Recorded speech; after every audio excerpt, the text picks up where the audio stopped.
Hey guys, Scott here. Today we're looking at patch 8.6.0. PTB should be up next week. There's a couple of changes to some notable perks, a couple of changes to overall base game mechanics, but overall, nothing too crazy, but some very welcome things in here. So let's get right into it. The very first update, which is mending. Mending is now going to take 10 seconds instead of 12 seconds, or when you do it to somebody else, it'll take 6 seconds instead of 8 seconds.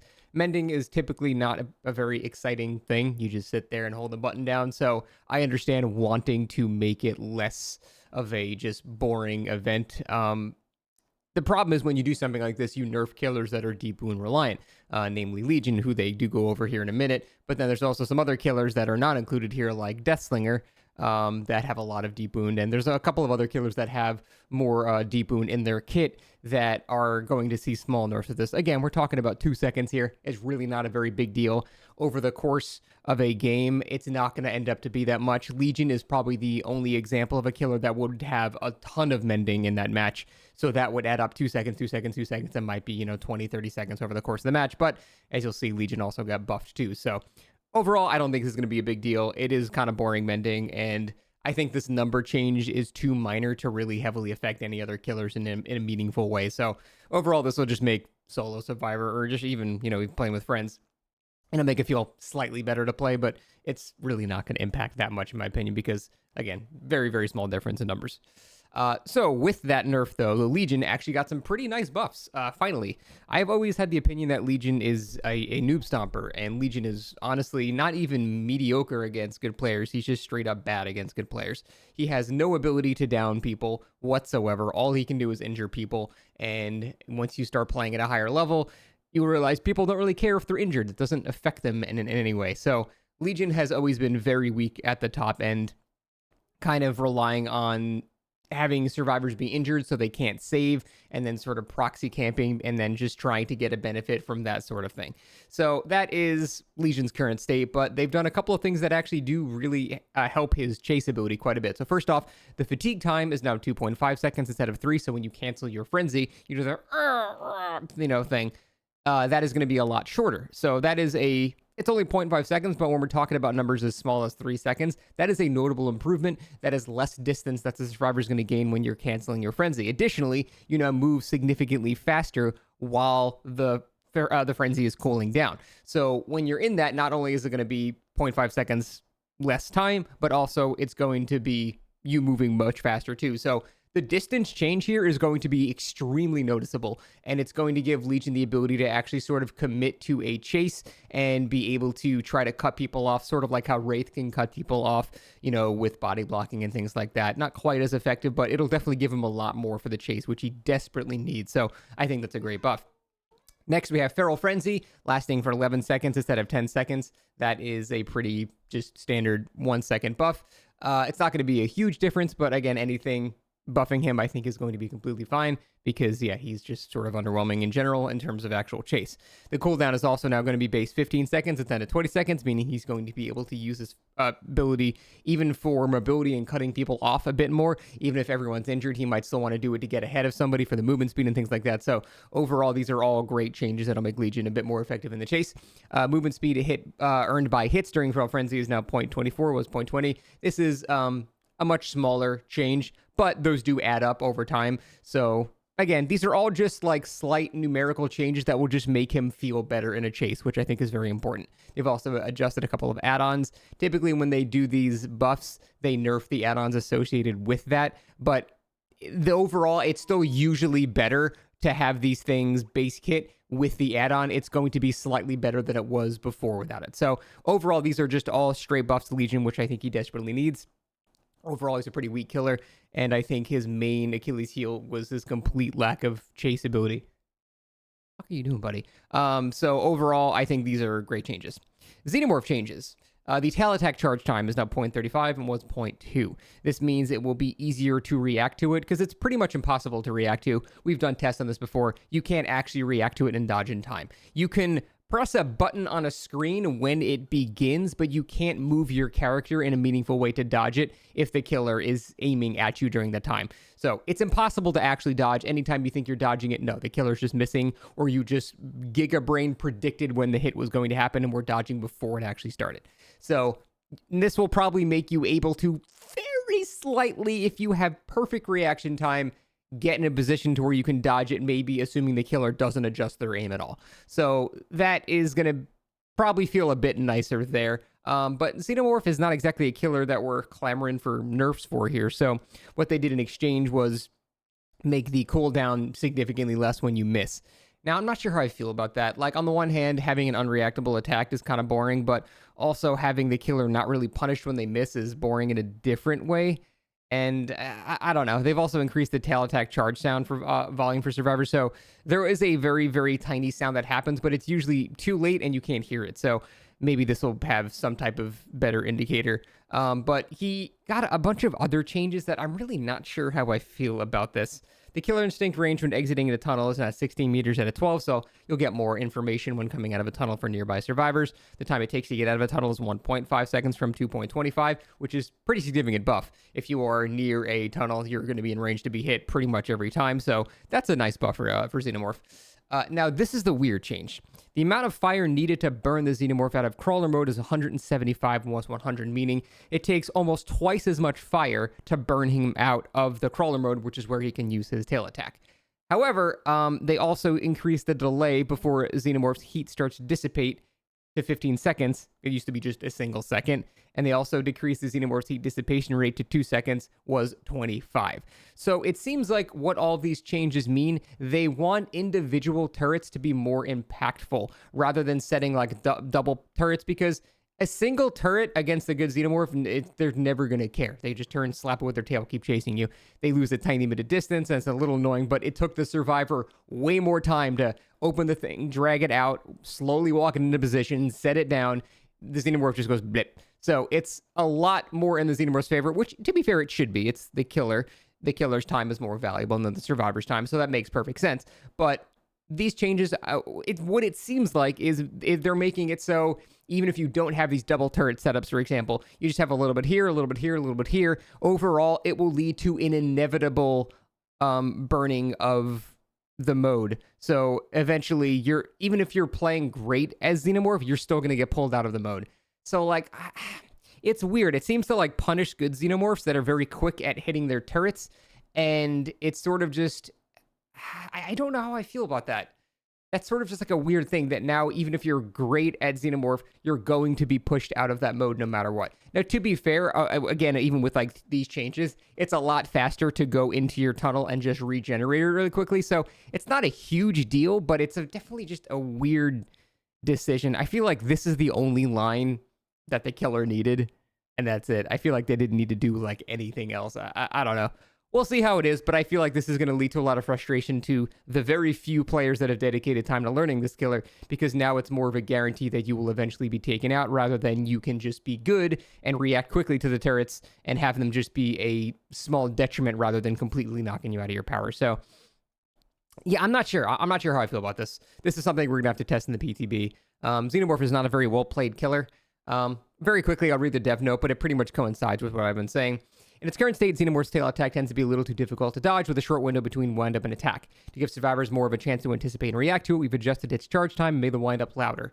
To balance this out, we've reduced the cooldown on this so Xenomorph can keep the pressure up. We've also found that turret impact can be inconsistent, providing huge value at high skill levels and being very ineffective at lower levels. So it's interesting because it's the opposite of that. At high skill levels with the Xenomorph, it provides absolutely no value whatsoever because they're going to be able to hit it with their tail before the actual power is taken away. So they got this completely backwards. Rather than having turrets act as an immediate threat that dissipates quickly, heat buildup will remain for longer. They should help give a little more value to smaller bursts of heat that aren't enough to knock Xenomorph out of crawler mode, as weaker turret placements can still build up over time. To ensure the sustained heat isn't too punishing, we balanced it with a higher heat threshold. Yeah, so I don't follow their logic here. I get what they're saying, I just don't agree with it. I don't think this is a great idea. But again, we'll see how it works. I haven't played the Xenomorph in over a year at this point, so I'm not exactly an expert on the killer itself, so we'll wait to PTB to really test that. Chucky got a couple of little changes. Heidi Ho cooldowns now 12 seconds. Man, what a roller coaster his cooldown has been. It's down to 12 seconds from 14, and he ascends to his max speed when scampering a bit faster. Again, without seeing the exact numbers, it's going to be hard to tell, but Chucky has been feeling very underwhelming since his nerfs. The actual lunge that he does is Slice and Dice is, it lasts a long time now, but it's a lot slower. And ascending to that top speed took a very long time. So this will definitely make him feel better because he's been kind of underpowered at the moment. So any buff to him is welcome. Strange to say that about Chucky, but it is true. Terror radius adjustments. So what they've done here is make killers with extreme map mobility have bigger terror radiuses, sort of like to match Wesker, and they made killers with lack of mobility or more stealth heavy killers have a smaller terror radius, which I'm okay with. I think that's fine. I think Billy and Blight being 40 is completely acceptable because they can be in position to hit you within 1 second. So them having a slightly bigger terror radius, sort of like a Wesker has a bigger terror radius because he can get in position very quickly to hit you, makes perfect sense. I'm perfectly fine with these things. It ain't like Hillbilly and Blight are suffering at the strength level. They're literally second and third best killers in the game. So completely understandable, fine there.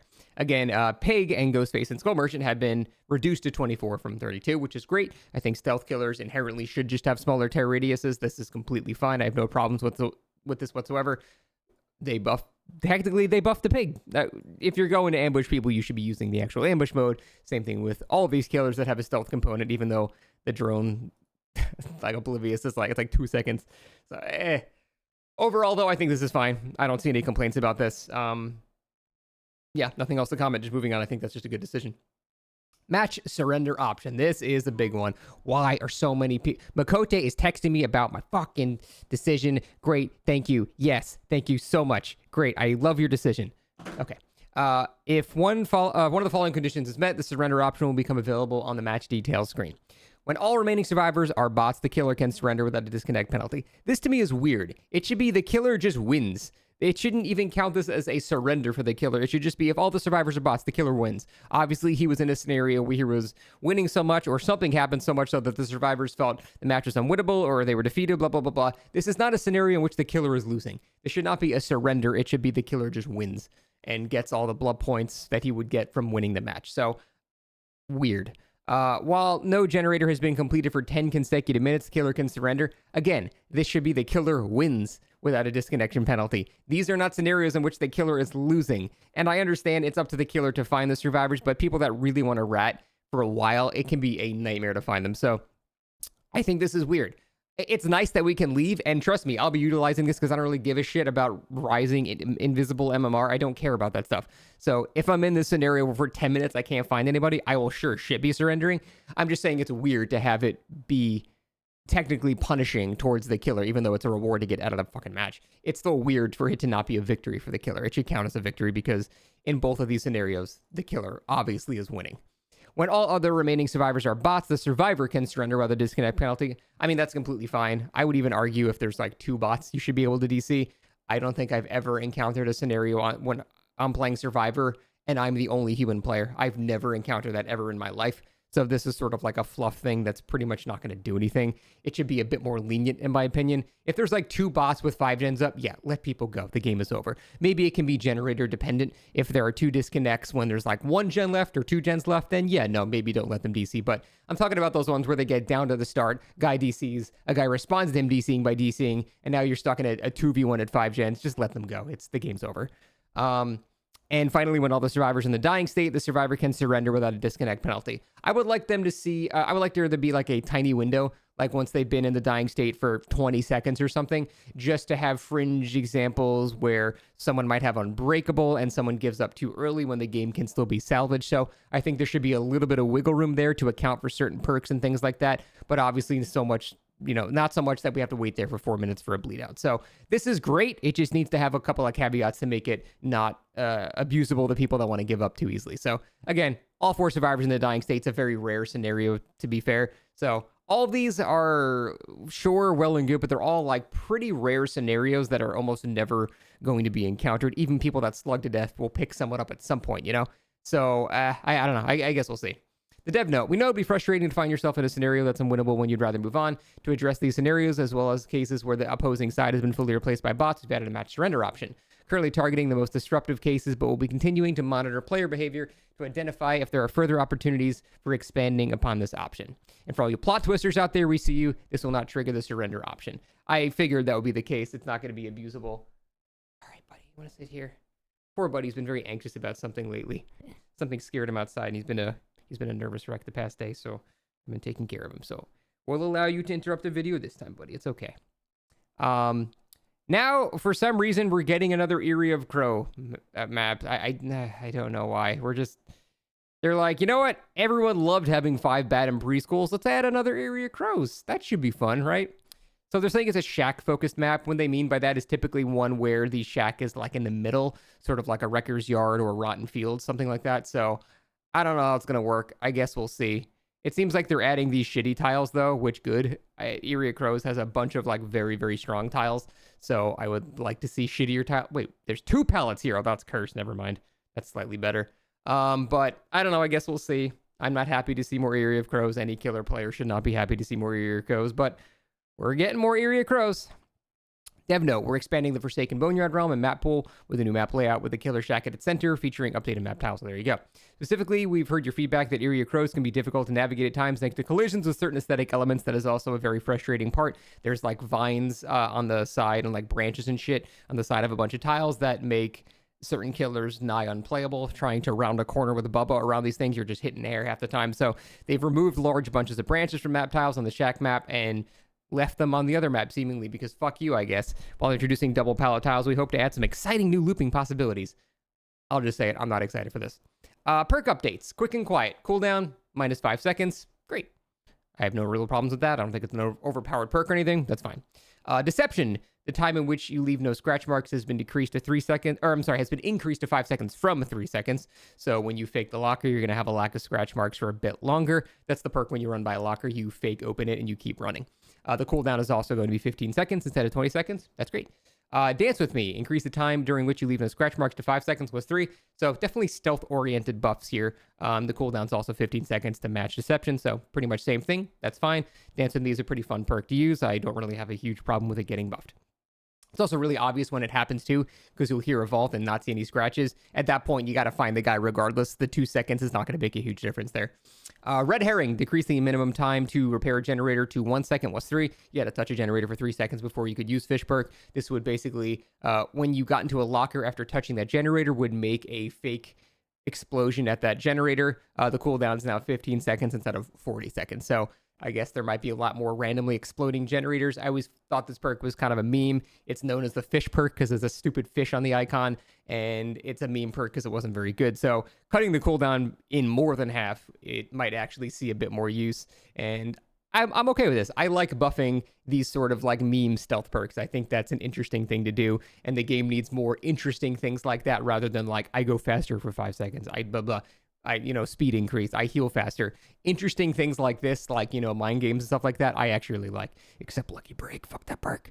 Killer perks, Knockout. Knockout has been completely changed. It just doesn't at all do what it used to do.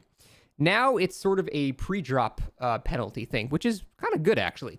When a survivor drops a pallet, if they move 6 meters away from it within 6 seconds, they gain a 5% hinder for 5 seconds. So basically, this will only deal with people that are pre-dropping a pallet and running away. It won't deal with someone that's dropping a pallet and then continuing to loop that pallet. It's just basically for like god pallets, which is kind of an interesting idea for a perk. And I think honestly is better design, because I don't think it's very exciting to play on the game, for example, and this survivor just drops 25 safe pallets in a row and run away from them, because you don't loop them, you just drop them and run away. So this will give a pretty significant speed differential for a pretty significant amount of time when a survivor basically pre-drops and runs away. So I think that's good. I think a perk dealing with pre-dropping is really nice. I can see this being very strong on certain killers like Bubba, for example. If you pre-drop against Bubba, he breaks it early and now you're hindered too. Like, that's probably going to be pretty nasty. So I can think of a bunch of really useful scenarios for this. And let's just all agree that Knockout was a terribly designed perk. I would have been okay with them removing the aura blocking and increasing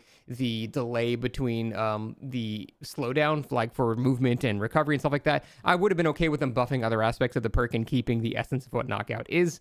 They just needed to remove the lack of aura reading. That was obviously stupid. All it did was hurt solo queue, and it did nothing to survive with friends, or very little proportionally. So the perk made no sense, and defending it was just an absolute self-report that you needed to beat up new players and survive, or solo queue players. The perk made no sense. So it did need to be changed, but this is interesting. I think a perk that deals with pre-dropping is kind of welcome, actually. So I'm actually really looking forward to this.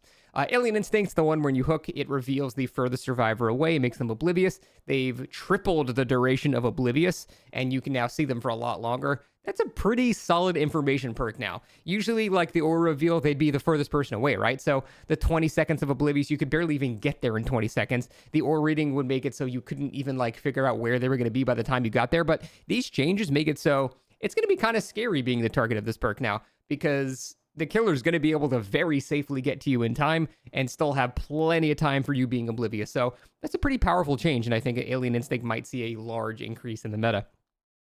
Hysteria, the duration of Oblivious is now 40 seconds from 30, and the cooldown's now 20 from 30. I thought the Hysteria changes somewhat recently were kind of okay. It's always been kind of good on like Plague and Legion, but an overall buff to that will help those killers as well, although it's always kind of weird on Legion. But overall, I think that's completely fine. No problems there. Deathbound shortened the range to which this perk activates to 4 meters was 8. I don't think that's going to have too much of an impact, really. Deathbound is still really cool on killers like Oni for like, you know, it's like the distant healing effect and the scream and all that stuff. I think that is fine, and the Oblivious effect is great, but I personally haven't seen too much use of it. Maybe I just haven't used it enough. I don't know. Nemesis, the aura reveal duration is now 8 seconds from 4 seconds. So Nemesis has become significantly stronger. Overall, though, Nemesis is more of a combo perk with changing obsessions, in my opinion, more than it is value within its own perk. So like when you stun someone and it switches their obsession, that's great for combining that with other perks, but the actual effect it has itself is not really super impactful or amazing, so it's sort of whatever. Overall, though, I think I agree with most of these changes. I'm still kind of weirded by the Xenomorph changes, but overall, I'd say these are fine. I'm completely okay with it. I think the surrender mechanic needs to be a bit more lenient in certain regards to allow for scenarios where the game is very obviously over, but not too lenient to where people can abuse it. So they still need to find that line there, and I'm sure they will over time.